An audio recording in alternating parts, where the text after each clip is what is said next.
Olá pessoal, aqui é Nathan. Hoje vamos estar dando início a um novo documento, de slide. Vou estar enviando para vocês e nele vamos estar dando seguimento na nossa matéria de soldagem. Tem alguns pontos interessantes nesse slide e vão estar completando o slide anterior. Então qualquer dúvida que vocês tenham, anote no papel e entre em contato comigo para eu estar esclarecendo essas dúvidas para vocês. Lembrando que esse slide já se encontra na página 12, onde a gente está usando como referência a questão ainda de chanfros, goivagem e seguindo com a matéria do slide anterior. Vale lembrar que esse slide também é parte da matéria, então o assunto citado antes dessas 12 páginas também pode estar relacionado às provas, ok? Então peço a vocês que deem uma olhada nela também. São alguns assuntos já abordados por nós, então eu não vou estar entrando em detalhes nele. Porém, quem tiver a curiosidade e quiser estar dando uma olhada, pode ficar à vontade. Pessoal, então vamos falar aqui sobre a nossa aula de hoje. Nós temos aqui a abertura de raiz, certo? Ainda como opening, que em inglês, Então, é uma mínima distância que separa os componentes a serem unidos por soldagem ou processos afins. Então, como está indicado aqui na seta, a nossa raiz é esse espaço, também conhecido como entalhe, ok? E isso é um espaço entre os materiais que estão sendo soldados, a fim de ter uma raiz de penetração mais aceitável, ou de forma mais perfeita. Com isso, nós vamos ter aí uma penetração, o indicado é que seja totalmente. Então, nós vamos ter uma penetração total dessa raiz no nosso chanfro, a fim de que conseguimos, então, ter uma soldabilidade melhor.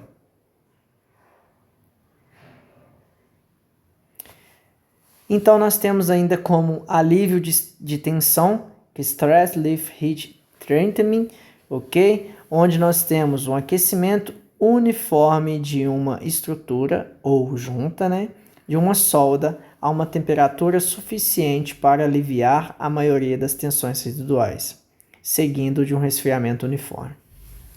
Então, esse alívio de tensão, nada mais é que um aquecimento uniforme da estrutura, e com isso a gente tem uma questão da soldabilidade em si, essa temperatura suficiente para aliviar essa tensão.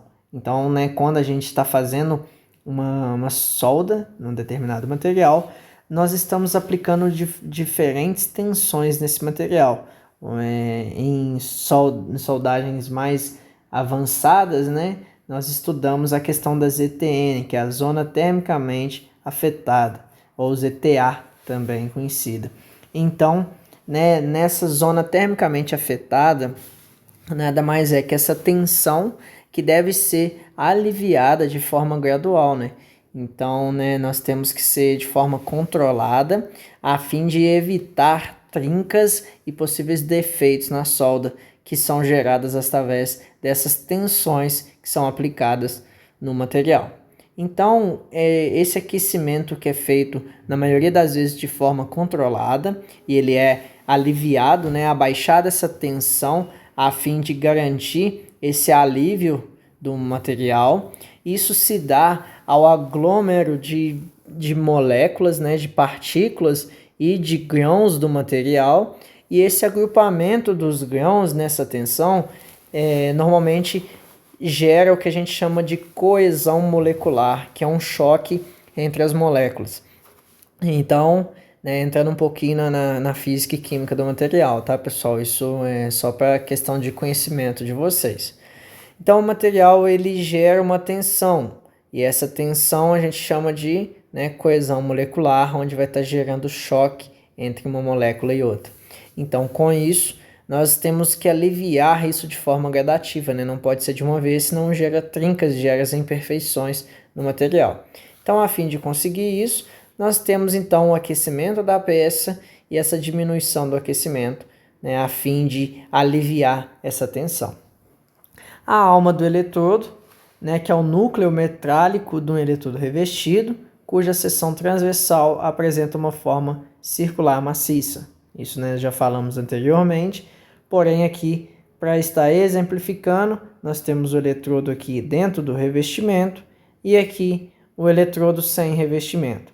Então significa que ali a gente tem a alma não revestida e ali nós temos a alma revestida, né? Ou também, como está exemplificando aí, o revestimento do eletrodo. Então, ângulo de deslocamento ou inclinação do eletrodo, que é o travel angle. Uma angulação formada entre o eixo do eletrodo e uma linha de referência perpendicular ao eixo da solda, localizado num plano determinado pelo eixo do eletrodo e o eixo da solda. Então, pessoal, esse ângulo de deslocamento, né, ou de inclinação do eletrodo, é esse ângulo formado entre o eixo do eletrodo e a referência perpendicular da solda. Então, né, a gente tem uma referência perpendicular, que é o plano da solda, e com isso a gente determina esse plano localizado entre o eixo do eletrodo e o plano perpendicular à solda.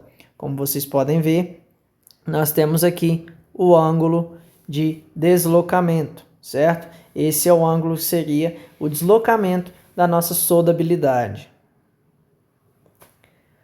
Ângulo de Bezel, ou bevel angle, ok? Ou angle.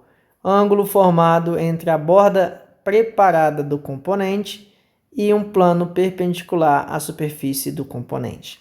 Então, pessoal, o Bezel é a mesma coisa que eu falar com vocês, que é a metade do chanfro, certo?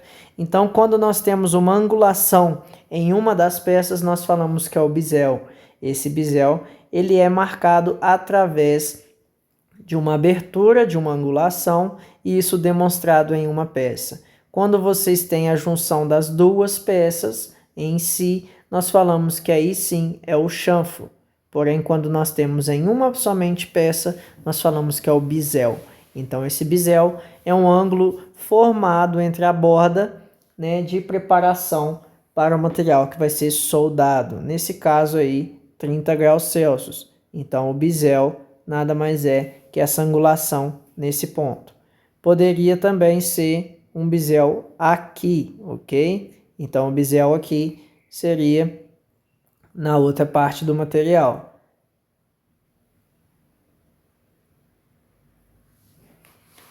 Ângulo de trabalho, ok? O work angle. Então, ângulo de um eletrodo faz com que a linha de referência posicionada perpendicularmente à superfície da chapa, passando pelo centro do chanfro, localizado em um plano perpendicular ao eixo da solda. Então, pessoal, ele é bem parecido com o ângulo de deslocamento, porém esse deve se passar pelo centro do chanfro, ok? Com isso, é o que destina para nós como ângulo de trabalho, onde vocês podem identificá-lo nesta região ou ainda nesta região, onde é o ângulo que passa tanto na superfície da chapa, tocando pelo centro do chanfro e ainda de forma perpendicular ao eixo da solda, ok? Então isso é o que destina para nós ângulo de trabalho. Ângulo do chanfro, que é o groove angle, ok? É um ângulo integral entre as bordas preparadas do componente. Então, é a formação de dois bisels, ok? Nós temos um bisel do lado de cá e um bisel do lado de cá. A somatório desses dois bisels é o que nós chamamos de chanfro, ok? Que nada mais é que a junção dos dois bisels. Aqui ainda como exemplo, né, nós temos o que chamamos de gap, ou ainda, né, nariz do chanfro, ou ainda entalhe, que é o espaço entre as peças que vão ser soldadas, correto? E com isso, nós podemos perceber outros detalhes nesse exemplo, onde nós temos profundidade do chanfro, que é, nesse caso, a altura do material menos o nariz da solda, ok? Nós temos como face da raiz a altura ali sem ser chanfrada, ok? E nós temos como flanco da solda essa face na qual vai ser totalmente tocada com a solda, certo? E aqui nós temos o que eu falei anteriormente, que é a ZTA, que é a zona termicamente afetada. Com isso é a zona que vai estar, né, em parte com a solda o tempo todo. Ok, pessoal? Arame, nós temos a definição do eletrodo nu, né? E o arame tubular, nós temos como definição o eletrodo tubular. Então aqui, pessoal, agora voltando um pouquinho ainda na soldabilidade do eletrodo revestido, nós temos a atmosfera protetora, ok? E nela nós temos aí como o envolvimento do gás ou vácuo que circunda a parte a ser soldada ou brasada, usada para prevenir ou reduzir a formação de óxido e outros defeitos superficiais, como temos, por exemplo, os gases inertes, os gases ativos e o vácuo, etc. Então aqui podemos perceber, né, na imagem, onde nós temos a formação dessa atmosfera protetora, que nada mais é que esse gás evitando o contato, né, do oxigênio na nossa poça de fusão, com isso gerando a nossa solda de forma eficiente, né, e com que não tenha a presença de nenhum defeito, né? O ideal é que seja dessa forma. Então, com isso, estaremos gerando, né, o que nós podemos falar, que é um processo de soldagem, né, sem defeitos, com a nossa proteção atmosférica aí eficiente, aonde no eletrodo revestido nós obtemos isso através, né, da liquidificação do revestimento junto ao arame de solda, né, ou ainda a alma, e isso nós vamos estar liquidificando junto à poça de fusão, gerando para nós o nossa solda, né, a poça de fusão de forma líquida, e assim que o processo é solidificado, gera para nós então o que nós chamamos de cordão de solda. Então, como bisel, né, pessoal, dando uma relembrada aqui, nós temos como bisel a borda do componente a ser soldado, ok? Preparado na forma angular. Então, percebam, nesse detalhe, nós não temos bisel, porque a face está totalmente reta. E no lado de cá, nós temos essa angulação. Com isso, nós dizemos que essa angulação nada mais é que o bisel, que é a nossa metade do chanfro no qual vai ser soldado. Pessoal, é muito comum se ver na área falando esse tipo de situação, onde a pessoa tem que fazer um bisel na peça, no qual está liberando espaço entre os materiais para estar preenchendo com o material, né, de forma a estar tendo esse processo de solidificação e de soldabilidade melhor durante o processo. Então, galera, o assunto de hoje nós vamos estar finalizando ele aqui. Né, vocês podem perceber que já foi uma bagagem teórica bastante, né, produtiva, e vamos estar dando seguimento na nossa aula a partir desse slide. Então eu agradeço a todos pela atenção, espero que todos estejam atentos a esses detalhes, pois são informações muito interessantes e de muita valia, né, para quem tem o interesse em estar entrando nessa carreira profissional, seja como mecânico ou seja até como soldador mesmo. Porém, esse assunto é muito abordado entre ambas as profissões. Então, né, tem que ser de bom entendimento, de boa clareza esse tipo de assunto. Então, pessoal, qualquer dúvida que vocês tenham, pode estar entrando em contato comigo, que vai ser um prazer estar retirando essas dúvidas para vocês. Até a próxima aula.